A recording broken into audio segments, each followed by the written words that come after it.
And if I told you that Beelzebub is not always was a demon, would you believe me? Maybe Beaches heard his name whispered in rituals dark or written in ancient grimoires stained by the time. Maybe it have seen depicted as the Prince of Flies, a grotesque and corrupt creature who reigns among the damned. But what few know, what almost no one dares to even imagine, is that Beelzebub, before being feared, was venerated. And before falling, he walked among the most powerful angels of the Darling. This is not a tale anyone. It's a story that has been buried, distorted, and demonized for centuries. A story that challenges the version's officials, which tears the veil of what they have taught as sacred or profane. Today, in this video, we will descend together into the depths of the mystery, and maybe in the end you won't see it again, Sky, nor he, Hell, of the same way. But before we continue, I want you to do something very important. If you have faith, if you believe in God with all your heart, write this phrase now, same in the comments. My faith is above all deception. Do it not only as an act of belief, but as a sign that you are ready to hear uncomfortable truths, that you are not afraid to question, because you know in who you have believed. And don't close this video. Stay with me until the end. What I'm going to reveal to you is not just history. It's a revelation. And if you believe in God, if you truly value the light over the darkness, click on the like now, same. That will be your way of showing that you are on the side of the truth, even if this truth hurts. Get ready to discover the true face of Beelzebub, not the one they showed you, but the one that was hidden. Before being a demon, he was angel, and not a angel any. According to ancient occult traditions, Beelzebub occupied a high place in the celestial hierarchy. Some apocryphal texts refer to it linked to the thrones. Others, they claim that it belonged to the seraphim, those who surrounded directly the throne of God. His original name would have been Beelzebul, meaning Lord of the Heavenly Dwelling, or Prince of the High Place, a title of honor, a reflection of pure light. Imagine it, a resplendent, majestic being, forged in a fire of the first divine breath. He commanded legions of lesser angels, and was the custodian of sacred secrets that only a few they knew. It was, according to some Gnostic currents, the guardian of the threshold between the celestial world and the lower planes. But something changed. The canonical scriptures are silent about him, while the books prohibited its mention with reverent fear. In some Ethiopian texts and fragments of the tradition Enochian, Beelzebub is described as one who, filled with wonder at the power of the creation, began to question the boundaries taxes even on the most faithful. It wasn't he first in do it, but yes, one of the most powerful. A doubt planted, a concern that grew like a crack invisible. And in that crack, a revelation. What if the obedience blind was not the one true virtue? What if the freedom was the elderly expression of divine love? This is where your history begins to melt with that of others fallen angels. Some scholars link with Lucifer not only as an ally, but as his second in command, the strategist, the one who didn't scream rebellion, but the he whispered. This chapter of his existence, its luminous sacred stage, was carefully erased from official records. Demonize it. It was a way to bury his true. But the ruins of that memory still shine in the forgotten margins of the spiritual history of the humanity. So the big question is not just who was Beelzebub in his sky, but why was necessary make it disappear so completely. The fall of an angel is not a simple descent. It's a cosmic implosion, a silent roar that shakes the pillars of the Darling. Pride, they say the ancient traditions, was the sin that sealed the fate of many. But in the case of Beelzebub, that pride was not superficial vanity. It was the conviction burning that the order established no longer reflected the divine fullness. I did not want to replace God, wanted rediscover it from another perspective. I wanted freedom, and for that reason was marked. In John Milton's Paradise Lost, Beelzebub is portrayed as the Lucifer's most loyal lieutenant, the strategist of the great heavenly rebellion. His voice was calm, but his judgment sharp. Where Lucifer inflamed hearts, Beelzebub organized armies. It was the mind that held the revolt, and so, in an instant suspended outside of the time, the sky became in a battlefield, wings of fire crossing the firmament, swords made of light facing the heavenly will, and in the end, the abyss. The sentence was not just being thrown out, it was being separated from the source, from the grace of everything that once knew as home. But even in the fall, Beelzebub did not dissolve. It was not destroyed. It was transformed. In hell, his figure emerged as one of the great lords from the underworld. Already it was no longer Beelzebul, the prince of the heavenly dwelling.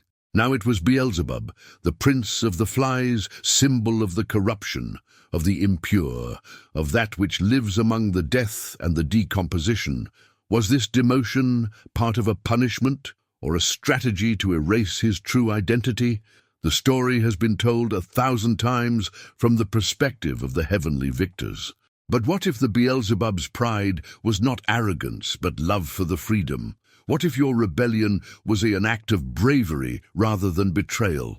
Every civilization had his Prometheus, his fire, bringer punished for daring to share the true. Perhaps in this story that Prometheus was called Beelzebub, and that, perhaps, is the most dangerous truth of all. Long before Christianity transformed it into the Prince of Hell, Beelzebub was worshipped under another name, in another world, with other intention. His most traceable origin in ancient texts, he appears as Beelzebub, Lord of the Flies, a deity worshipped in the city Philistine of Ekron. But even this name, full of revulsion to modern ears, may not have been the original. Some scholars claim that the correct term was Beelzebul, meaning Lord of the Heavenly Dwelling or Exalted Prince, an honorable title, not a demonic one. So what occurred war, not the war between the sky and the hell, but the war between religions, between cultures, between worldviews. The Israelites, bitter enemies of the Philistines, demonized their divinities to discredit their power. Thus what was once a powerful and celestial god was transformed into a symbol of the repugnant, the Lord of the Flies, creature associated with the death, to the disease, to impurity. This strategy was not exclusive to the Hebrews. Throughout the history, the dominant religions have turned the gods of their enemies into demons. What was once sacred became cursed, not because of their actions, but because of the shift in power. Beelzebul, then, was not defeated in the spiritual field, but in the politician. Though they lowered it, they ridiculed him, associated with the low and the disgusting. But what if that transformation was an act of religious propaganda? What if the demon we fear today was once a god of wisdom, justice, or power? The biblical texts, especially in the second book of Kings, mentions Beelzebub as the god to whom he went, King Ochozias, to look for answers. That alone tells us much. The king of Israel preferred to consult this god foreign instead of the God of Israel. Why? Maybe because Beelzebub offered something that others could not: knowledge forbidden, true without filter, power without chains, and that, for the custodians of the official faith, was intolerable.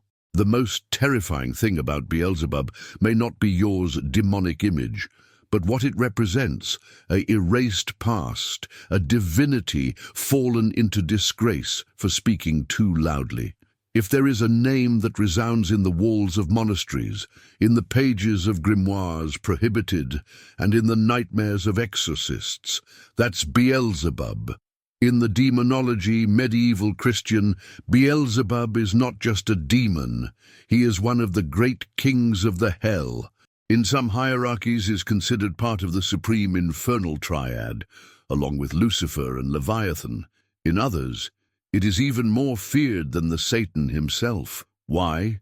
Because he represents something more than evil. He represents the corruption of the sacred, the angel who knew the light and chose the shadows.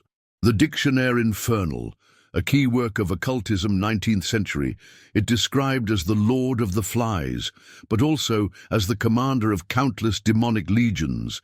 His figure appears surrounded by filth, but with a crown, as if he said, "I fell, yes, but I still reign." And it is not the only text that elevates it to that position. In the Key of Solomon, one of the grimoires most famous, Beelzebub is invoked not as a simple spirit, but as a prince with power over the air, the perception and the human will, a demon capable of sowing doubt even among the most faithful. Its most recurrent symbol, the fly, is not accidental. In many cultures, flies are carriers of disease, but they are also keepers of secrets. They feed on the death, but they survive everything. Beelzebub, thus, becomes in the emblem of persistent power, that which cannot be destroyed, only feared. During the witch trials in medieval Europe, its name was frequently invoked by the inquisitors. It was said that the witches they sealed pacts with he, who told them spoke in languages ancient, which appeared as an animal or as a nobleman dressed in black. Even some testimonies, they claimed that it was he, and not Satan, who presided the covens. An exaggeration, or the echo of a hidden reality. It is true that for many occultists, Beelzebub is not simply a demonic figure. He is the custodian of the corrupted wisdom, the master of the forbidden, the symbol of a knowledge so dangerous, who was convicted. And maybe in that knowledge reside the key to because still today his name sends shivers down your spine. What if the hell was not underground, but within reach of our screens? Although his history seems buried in the passages dusty of the Bible or in the margins of grimoires medieval, the name of Beelzebub is still alive, and not only in the legends. Today, more than ever, their presence resurfaces, disguised, transformed, but never absent. Documented cases of possessions in the 20th and 21st centuries have mentioned their name through exorcisms. In recordings chilling, they are heard voices guttural, self-proclaimed Beelzebub, accompanied by unexplained physical phenomena, flying objects, falling temperatures. In seconds, wounds appear without any contact. Is this all suggestion or manifestation? In the world of sects, his figure also has been recovered. Some esoteric groups they worship not as a demon, but as a symbol of non-Christian enlightenment. They see him as the bearer of an ancient wisdom, brutal but true, a wisdom that has been repressed by centuries of dogma, and pop culture hasn't been left behind.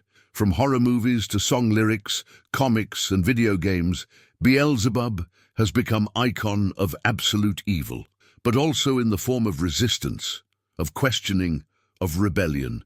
Because his image go on generating so much impact, maybe because it represents something we are all afraid to admit, that the sacred and the cursed sometimes share his same face, that the knowledge it can be light, but also a shadow that consumes us if we are not prepared. In modern internet forums and occult communities, his name appears as a summoning key. Rituals have been reported contemporaries in those who do not seek to make pacts, but to obtain answers. Answers that, according to the participants, only an entity like Beelzebub can offer.